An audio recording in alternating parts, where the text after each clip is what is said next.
Last Easter, I went back to my grandmother's farmhouse.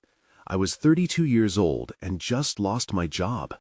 My grandmother needed help sorting through her things, and I thought it would keep my mind busy.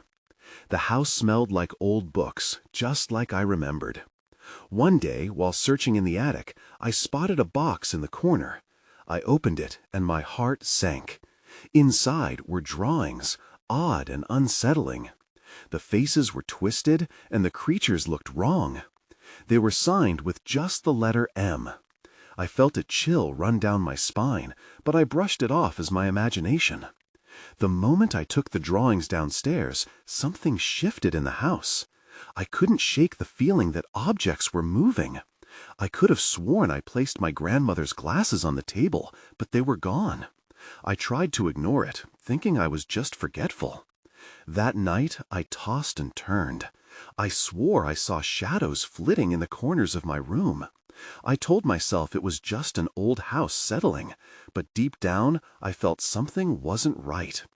The next morning, I looked at the drawings again, and they had changed.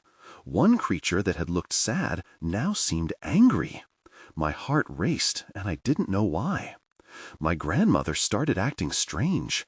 She would mention things only to forget them a moment later. I caught her staring at the drawings with fear in her eyes. When I asked her about them, she just shook her head and said, "That's nothing, dear." I wanted to ask more, but I didn't want to upset her. Days passed, and I felt the air thicken around me. I couldn't shake the feeling of being watched. One night, I decided to go back into the attic. I needed answers. The moment I stepped inside, a cold breeze washed over me, and I felt panic rising in my chest. The drawing seemed alive and clearer now. It was like the creatures were staring at me. I felt my breath catch. One drawing showed a figure outside the house, watching. I turned quickly. The attic was empty, but the feeling of being watched was stronger. That night, terror wrapped around me. I thought I saw a figure outside my window. I turned to check, but the garden was empty. Only shadows danced in the dark. The noise of the wind made my skin crawl, and I felt cold again. My hands shook as I tried to breathe. After that, everything spiraled. I started hearing whispers, low and soft, like they were coming from the walls. My grandmother was losing herself. She wouldn't even look at me anymore. She'd just mumble about them and the things. I wanted to believe it was just stress, but every night those drawings haunted me. I wish I had never found that box. I didn't ask the right questions, and now I can't escape whatever is lurking in that farmhouse. It still haunts my dreams. I didn't know I had awakened something by bringing those drawings down. I only hoped it wouldn't follow me home. The next day, I made a decision. I couldn't sit idle while my world felt like it was unraveling. I needed to find out more about those drawings. I called an old friend from high school, Sam, who had a knack for folklore and legends. He always loved stories about the bizarre. Maybe he could shine a light on the darkness swirling around me. When I got to his place, I explained everything: the drawings, my grandmother's erratic behavior, and the feeling of being watched. He listened intently, quick to jot down notes. I watched his brows furrow, and that made my stomach twist. I didn't want him to take it seriously. It felt absurd, yet everything happening felt so real. "Have you considered that maybe they're warnings?" Sam asked, looking over the sketches I brought with me. I felt a lump in my throat. Could they really be warnings? My mind raced. Before I could respond, he leaned closer to the drawings, studying them. "This one," he said, pointing to the creature that looked like it was screaming. "It matches the description of something from local lore. People called it the Watcher. It's an entity that feeds off fear." Fear? That was the last thing I wanted to hear. I chuckled nervously, but inside my heart thumped. I wanted to dismiss it, but my memories from the farmhouse clung to me like a fog. "This Watcher," I replied softly. "What does it want?" Sam hesitated, a shadow crossing his face. "It's said to latch on to those who find its drawings." Once it's aware of someone, it doesn't let go. His words hung in the air like a noose around my neck. What do I do? How do I stop it? He thought for a moment, then asked, "Have you tried to confront it? Sometimes acknowledging what you fear disarms it." Confront it? The very idea sent chills down my spine. I didn't think I was ready for that. But the thought of doing nothing was worse. I had to return to the farmhouse. Driving back, dread settled heavily in my chest. Each turn toward that place felt heavier than the last. Once there, the house was eerily quiet. I could feel the energy shift around me. Every creak of the floorboards felt like a warning. I headed upstairs to the attic, my pulse racing. The box with the drawings was still there, but something felt off. My hands trembled as I opened the box again. Instead of the drawings lying flat, they appeared stacked upright, as if someone had been digging through them. That's when I saw it. One drawing was gone, the one with the figure outside the house. I felt a sudden drop in my stomach. Someone, or something, was trying to communicate. The other drawings seemed to ripple, the lines smudging and shifting. Just then, I heard it, a whisper echoing through the attic. Low and hissing, it curled around my head. A name. My name. I turned slowly, but the attic was empty. Then I heard the creak of floorboards behind me. I spun around, my heart racing, but nobody was there. The air thickened. Whatever was in the house with me was growing impatient. I had to act fast before it claimed me too. I took a deep breath, suppressing the urge to run. The chilling feeling in the air was almost palpable. I needed to stay focused. Confront it, I reminded myself. I stepped deeper into the attic, careful not to kick up dust. The whispers became a low murmur, faint but persistent, like a gentle breeze weaving through the beams. I could feel its presence, like ice crawling down my spine. "What do you want?" I called out, my voice wobbly.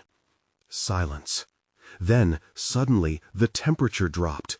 I could see my breath. It felt like the shadows were leaning in closer. I adjusted my grip on the box, trying to gather my courage. "If you want me, here I am." Nothing happened at first. Panic clawed at me as I waited, hating how desperate I felt. Just as I was about to turn and leave, the atmosphere shifted. The whisper returned, clearer now. It was like a chant, slowly becoming coherent. "Find the missing one." Find it? I didn't even know where to start. I looked around, searching for any clue as to what that meant. My eyes landed on the remaining drawings. They all seemed to vibrate with a strange energy.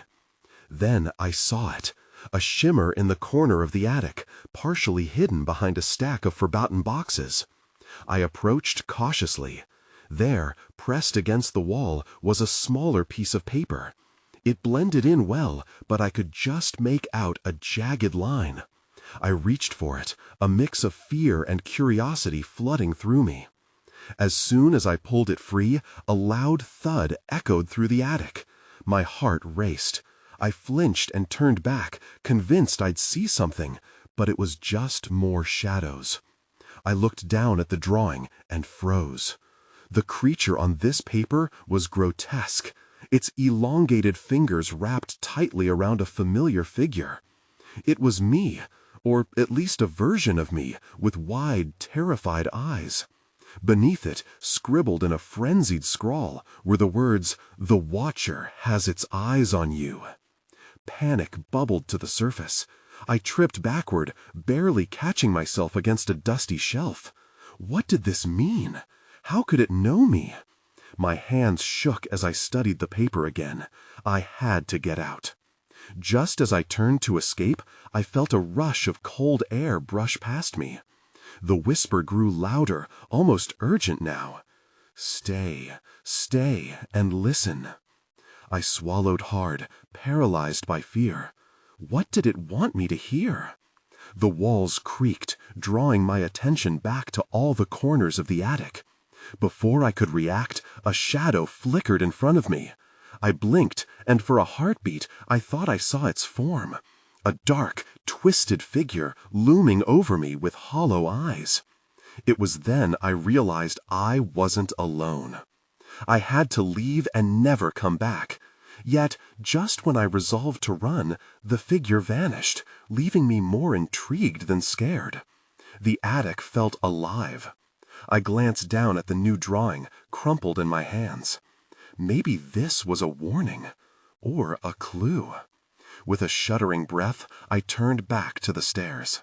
Whatever was happening was far from over, and I was going to find out why. As I hurried down the stairs, my mind raced. The image of that grotesque figure clung to my thoughts like a shadow. I needed answers, and the attic was no longer an option. I grabbed my coat from the hook by the door and stepped outside into the fading light. The cool air helped clear my mind, but I still felt a chill that didn't seem to come from the temperature. I walked over to my grandmother's front porch, taking in the familiar surroundings, the creaking wooden panels, the chipped paint, the overflowing flower pots she had cared for so tenderly. I needed to talk to someone who knew this place better than I did. Maybe Grandma had seen something related to the ghosts in those drawings. The local library echoed in my mind. I had spent hours there as a kid, flipping through dusty books and lost in the past. If anyone could keep secrets, it was that old building filled with stories. I made my way to the library, my heart pounding against my ribs. The library was quiet when I arrived. A soft flicker of the fluorescent lights buzzed overhead as I searched the rows of books. An elderly librarian glanced up from her desk, her eyes narrowing in recognition. I approached her, trying to keep the tremors out of my voice. "Excuse me, do you know anything about the history of my grandmother's house?" She looked thoughtful, then motioned for me to follow her. I followed her to a small back room filled with old photographs and scrapbooks. "Many families have lived in that house," she began, "but a few have left marks. I can show you some articles and histories if you'd like." As she rummaged through old newspapers, I felt a sense of urgency building within me. I had to find out about the Watcher, the figure in the drawing that had haunted my thoughts since I found it. Finally, she produced a dusty file, its edges yellowed with age. "Here are a few things related to your grandmother's home that might interest you."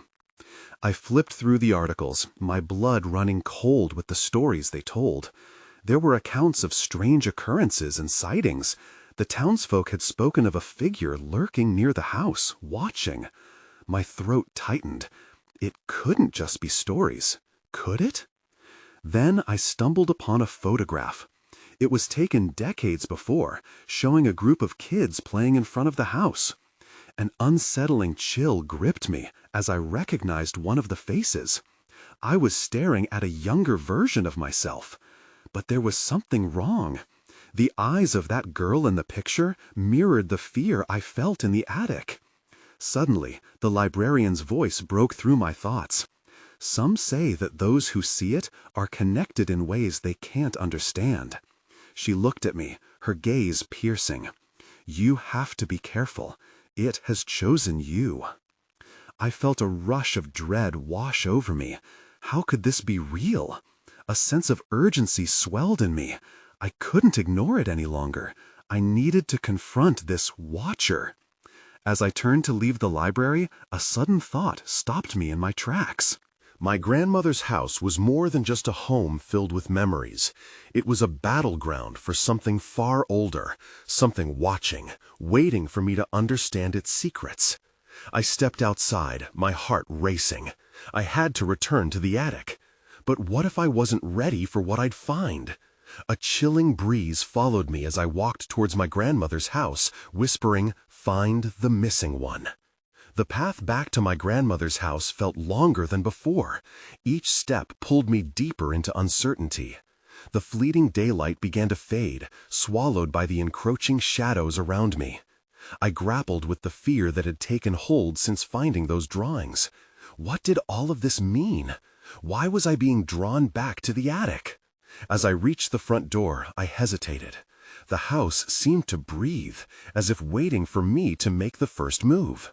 I took a deep breath and pushed the door open, greeted by the familiar scent of old wood and aged memories. The attic suddenly loomed large in my mind, and I had to confront it head-on. Climbing the stairs felt like climbing toward an impending storm. Every creak of the steps echoed in the stillness, reminding me of the eerie presence that had been following me. At the top, I paused before the attic door. My hand trembled on the knob. I couldn't shake the librarian's warning. It has chosen you. The thought sent a shiver down my spine. With a determined push, I swung the door open. The attic was dimly lit by a single bulb swinging from the ceiling, casting unsettling shadows against the walls. The air was thick, heavy with dust and secrets long buried. I stepped in cautiously, every instinct screaming for me to turn back. The corner where I found the drawings was still cluttered with cardboard boxes and forgotten furniture. My heart raced as I recalled the grotesque figure from my grandmother's artwork. It was as if it were waiting for me, poised just beyond my vision. I breathed deeply, forcing myself to approach the spot. I needed to understand what I had seen. Just as I reached for the box that housed the drawings, something caught my eye. A piece of paper lay crumpled on the floor, half hidden beneath an old blanket. I picked it up carefully, recognizing my grandmother's handwriting. It was a note filled with her scrawled messages. My pulse quickened as I read. The watcher came when the children laughed. It took one and left others in the dark. Panic gripped me. Who was the watcher? Was it tied to those mysterious children in the photograph? I glanced around, feeling that all too familiar sensation of being watched. I could swear I heard faint whispers curling around me, growing louder, as if an unseen presence had come alive in the attic. Then I spotted it. A new drawing propped against the wall, one I hadn't seen before. My breath caught in my throat. The figure was even more horrifying than the others, its eyes hollow and piercing. But something was different. At its feet, beneath its shadow, was a small, dark shape. It looked like a child. I stepped back, heart pounding. The images in my grandmother's notes and the drawing combined to form a nightmare. I had to get out. I turned to leave, but as I did, the door slammed shut behind me with a force that rattled the very walls. Suddenly, the attic was plunged into darkness.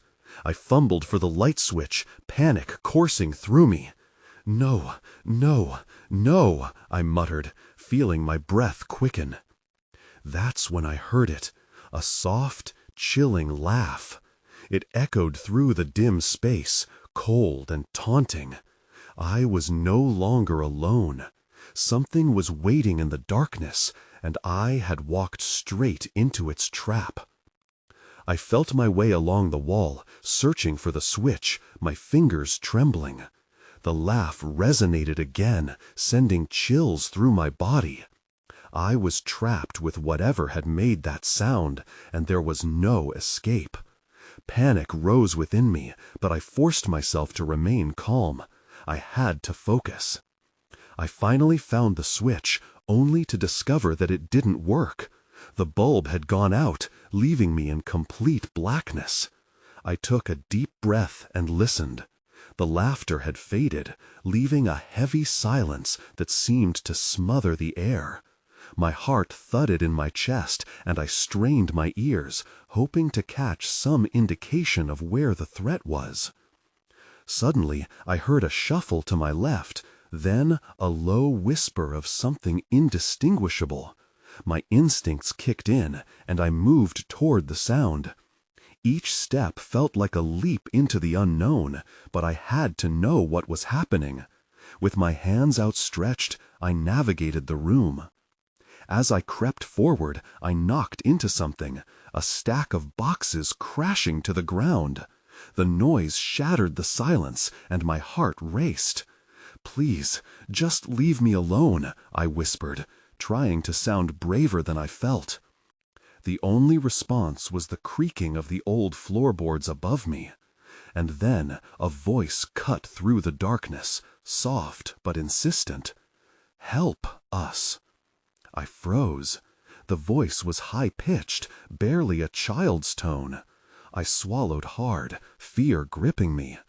"Who are you?" I called out, my voice trembling. "Follow the light," it said, and before I could respond, a flicker of light appeared to my right. I blinked, confused. The glow was faint at first, but slowly grew brighter, illuminating a path toward the far corner of the attic. Compelled by curiosity, I moved cautiously toward the light. It pulsed softly, like a heartbeat, drawing me in. As I approached, I realized the source, a dusty lantern flickering on the ground. I knelt, my fingers brushing the cool metal. Just as the lantern steadied, it cast shadows that shifted around the room. I looked up and gasped. The drawing I had seen moments ago, the grotesque figure with hollow eyes, larger now as the light revealed it more clearly, was coming to life. Suddenly, it seemed to crackle with energy. I felt a pull, a magnetic force urging me closer. My breath caught as I registered the little shape at its feet. It was undeniably a child. Panic set in, and I stumbled back, but the light kept shining, illuminating the horror. "What do you want from me?" I shouted, my voice echoing in desperation. The laughter returned, only this time it sounded more sinister, as if answering my plea. The lantern flickered, and shadows danced wildly on the walls. Then I heard it again. "Help us." The words tugged at my heart, their haunting quality filling the attic with grief. I shook my head, terrified. I didn't know how to help. In that moment, the attic door rattled violently, as if something was trying to get in. I could hardly breathe. I turned toward the sound, knowing I had little time left. I had to make a choice, confront whatever was trying to enter, or follow the light. And then I felt a cold hand grasp my wrist. I screamed, spinning around, ready to discover what had found me in the dark. But all I saw was the flickering lantern and the drawings seeming to loom larger, pressing down on me as if ensnaring me in this terrifying web. I wondered what the Watcher wanted with me, knowing deep down that I was just beginning to uncover the truth. The cold grip on my wrist tightened, and panic surged through me. I yanked my arm away, heart racing, but there was nothing there. Just empty shadows and that haunting lantern. I turned back to the door. The rattling had stopped, but the fear clawed at my chest, demanding to be addressed. Whatever had been on the other side was still there, waiting. The flickering lantern cast eerie silhouettes on the walls, and the laughter faded, replaced by a humming, almost melodic. "Help us," the child's voice came again, clearer this time, weaving in and out of the melody like an echo.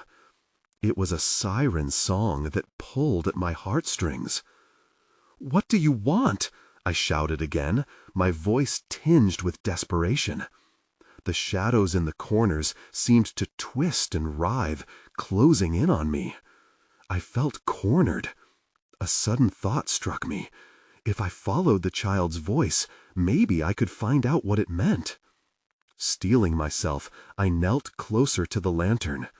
"How can I help you?" I whispered. For a moment, silence enveloped me, and I held my breath, half expecting the darkness to swallow me whole. Then the air shimmered. I couldn't believe my eyes. The lantern flickered again and then dimmed, revealing the outline of a small, trembling figure. A girl, no older than 8, appeared beside the drawing. Her eyes were wide and pleading. I reached toward her, and she mirrored my movement.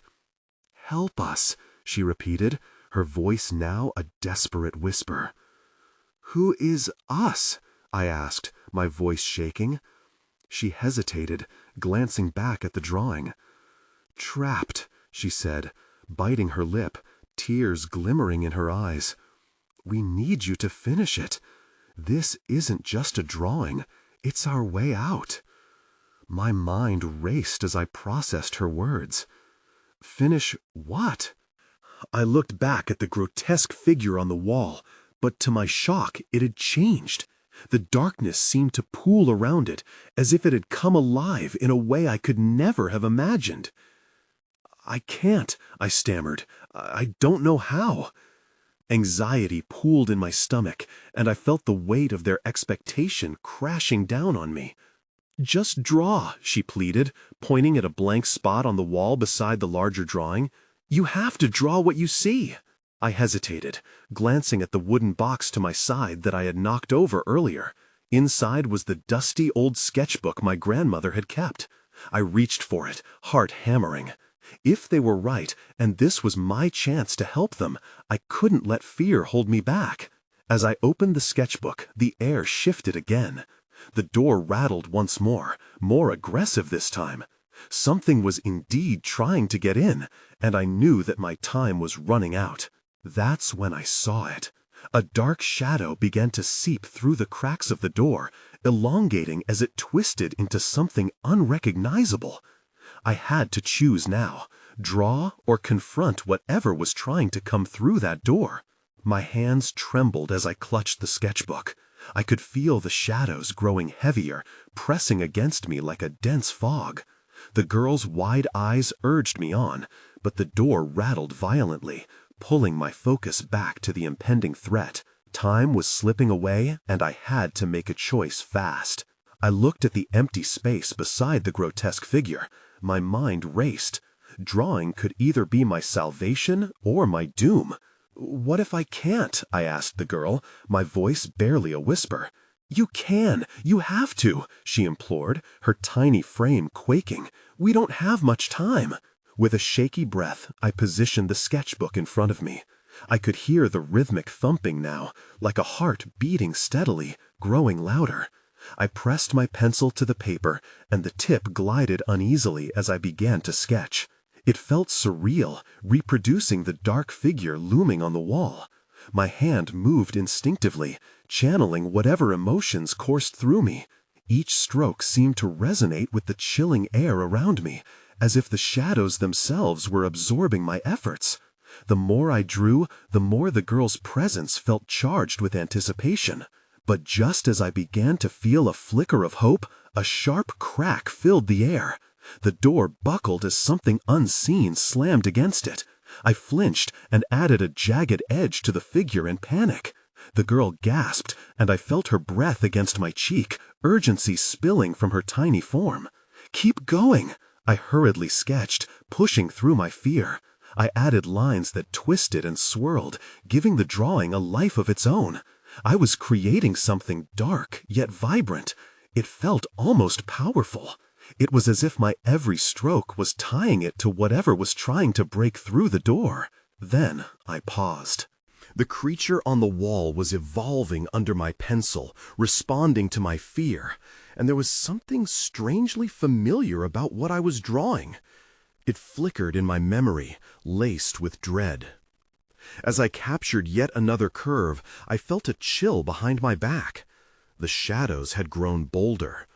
A low growl rumbled from the other side of the door, sending a wave of cold dread down my spine. I had no idea what lay beyond, but it was hungry, and I felt its eyes on me.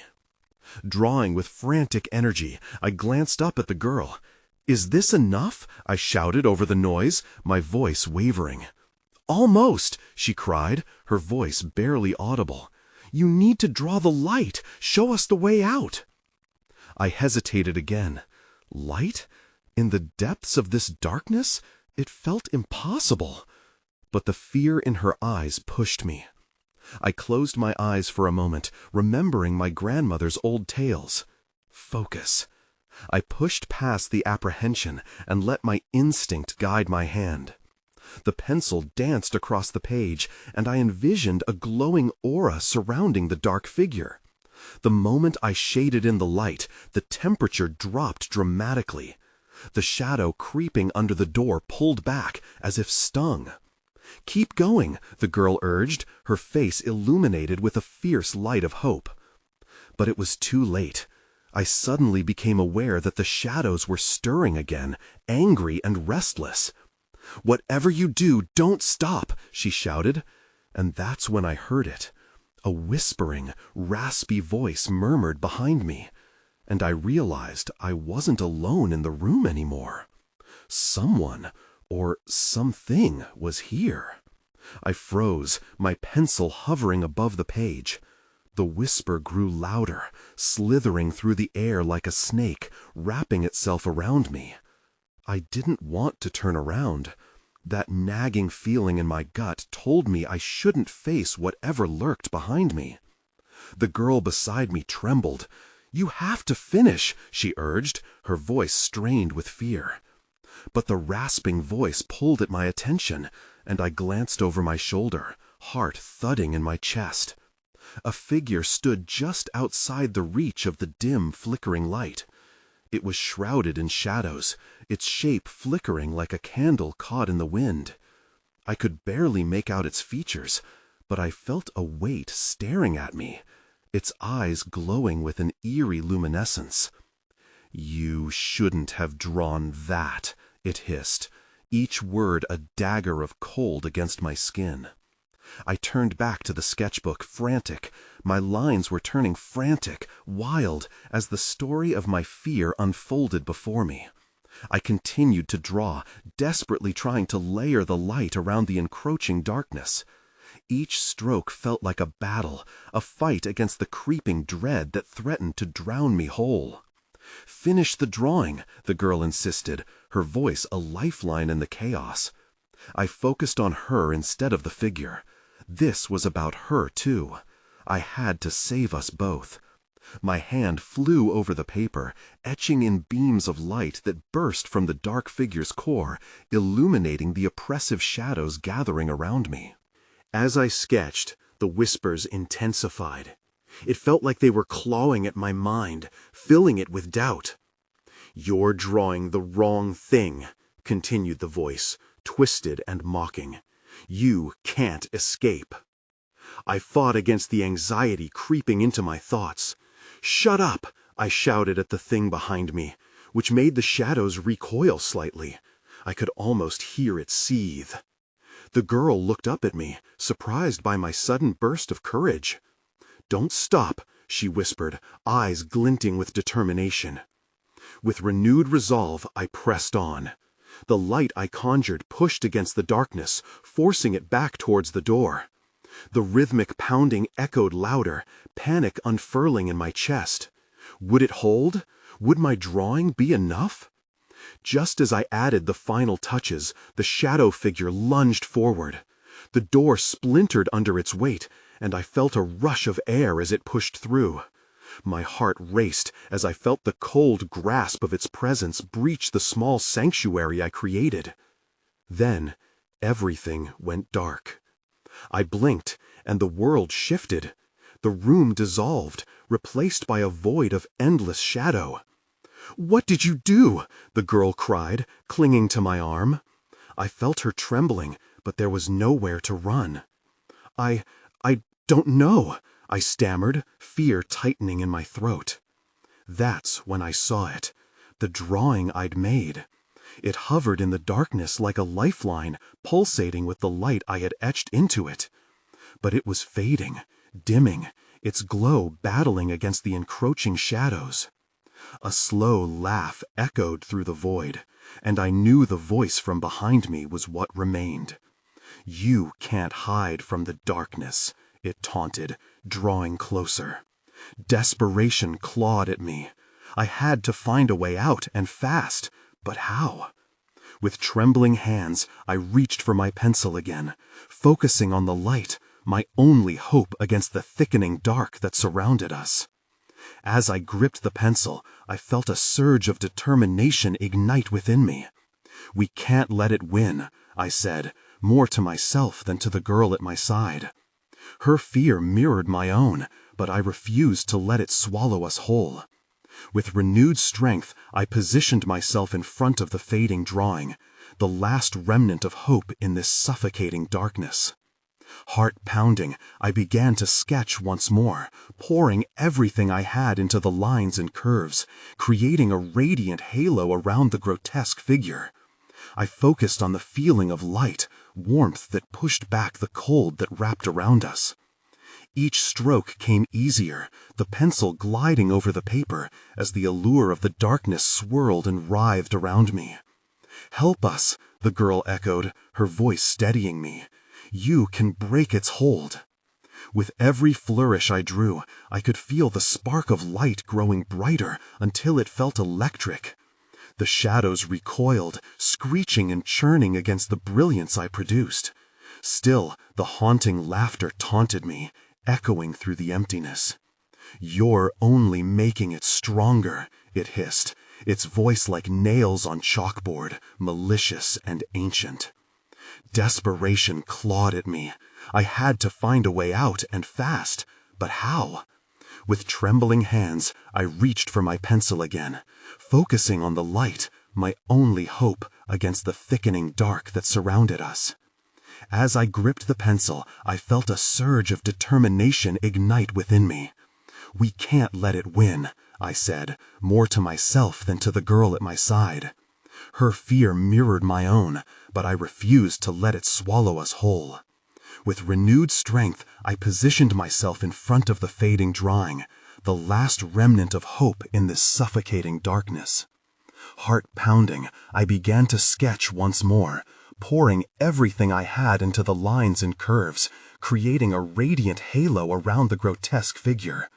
I focused on the feeling of light, warmth that pushed back the cold that wrapped around us. Each stroke came easier, the pencil gliding over the paper as the allure of the darkness swirled and writhed around me. "Help us," the girl echoed, her voice steadying me. "You can break its hold."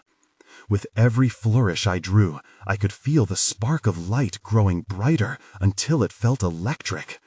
The shadows recoiled, screeching and churning against the brilliance I produced. Still, the haunting laughter taunted me, echoing through the emptiness. "You're only making it stronger," it hissed, its voice like nails on chalkboard, malicious and ancient. But I pushed through the fear, propelled by the girl urging me forward. I envisioned the escape, the light banishing the darkness that threatened to engulf us. In my mind, I saw the others, trapped and waiting. If I could set them free, I had to keep going. I added more layers, shapes that twisted and unfurled, illuminating the creature's features with courage. The glowing figure on the page pulsed with energy, and with each line, I felt the darkness waver. I had to keep drawing. I had to finish this no matter the cost. I drew scenes of laughter, of joy, moments of light that seemed to slip through my fingers. Those memories were fragments of the girls trapped in the shadows. They needed to shine once more. Suddenly, the void shuddered, and I felt the ground beneath me shake. "You cannot escape!" the figure shrieked as the shadows surged forward in one final desperate attack. "No!" I screamed, my voice rising above the cacophony, and pressed on. My heart raced, spurred on by the need to save us all. I added bright colors, shades of hope that spread outward like rays of sunlight. It sparked in the darkness, mending the fractures of despair around us. And then it happened. A blinding light erupted from my drawing, engulfing everything in its path. The shadows screamed and recoiled, their forms dissolving into tendrils of smoke as they were pulled away from us. The girl's eyes widened in awe, and I could feel her grip tighten across my arm. "Keep going, we're almost there," she urged, her voice laced with hope. As the brightness cascaded, I made one final stroke, an orb of light radiating from the center of the grotesque figure. In an instant, it burst forth like fireworks against the night sky, scattering the shadow and pulling me and the girl into its embrace. Time seemed to freeze. In that fleeting moment of brilliance, I felt weightless, a sense of freedom washing over me, as if I had broken through chains that bound us to the darkness for so long. And just like that, it all went quiet. The cacophony of torment faded, replaced by a tranquil stillness. I pulled my eyes away from the now illuminated drawing, vulnerable as the glow receded, and found myself back in the attic. I was on the floor, sprawled out beside the box of drawings, the lantern flickering gently, as if it had witnessed an extraordinary event. But where was the girl? My heart sank, a hollow pang of loss settling in. I felt an unsettling emptiness in the air, the echoes of the shadows lingering just beyond my consciousness. I blinked, scanning the attic for any sign of her, a flicker of hope that she was still present. Yet there was nothing. I quickly returned to the drawings. They lay scattered about, eerily unchanged, except for one. I glanced at the grotesque figure I had drawn, now filled with light, imprisoned behind shadowy bars that shimmered against the wall. It was finished.